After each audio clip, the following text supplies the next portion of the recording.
কিশোরগঞ্জের ঐতিহাসিক শোলাকিয়ার ঈদগাহ ময়দানে ঈদের জামাত হয়েছে। এ ময়দানে সকাল 10টায় এবার 198তম ঈদ উল ফিতরের জামাত হয়।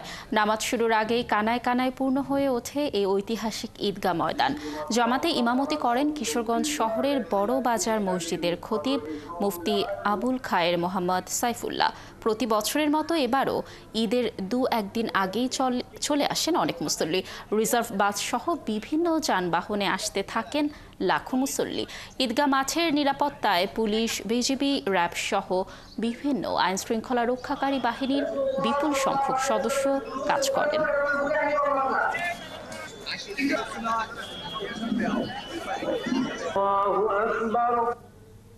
দীর্ঘ 15 বছর গণতন্ত্র পুনরুদ্ধারের যে সংগ্রাম বিএনপি করছে সেটি যেন প্রতিষ্ঠিত হয়, সেই প্রত্যাশা করেছেন বিএনপি মহাসচিব মির্জা ফখরুল ইসলাম আলমগীর। পবিত্র ঈদ উল ফিতর উপলক্ষে রাজধানীর শেরেবাংলা নগরে শহীদ রাষ্ট্রপতি জিয়াউর রহমানের কবরে শ্রদ্ধা জানায় বিএনপি।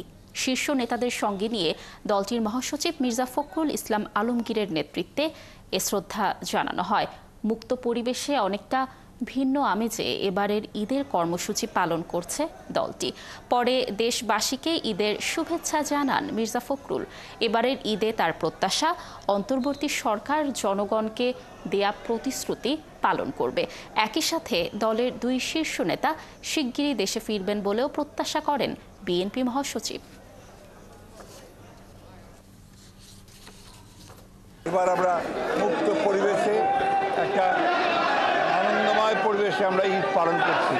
আমরা আশা করব যে যে দায়িত্ব নিয়েছেন সে দায়িত্ব সবাই সফল হবেন এবং বিশেষ করে অন্তর্বর্তীকালীন সরকার জনগণের কাছে তাদের যে প্রতিশ্রুতি সেই প্রতিশ্রুতি তারা পালন করবেন। আমরা আমাদের দলের পক্ষ থেকেও আমরা অবশ্যই সেই প্রতিশ্রুতি পালন করব বলে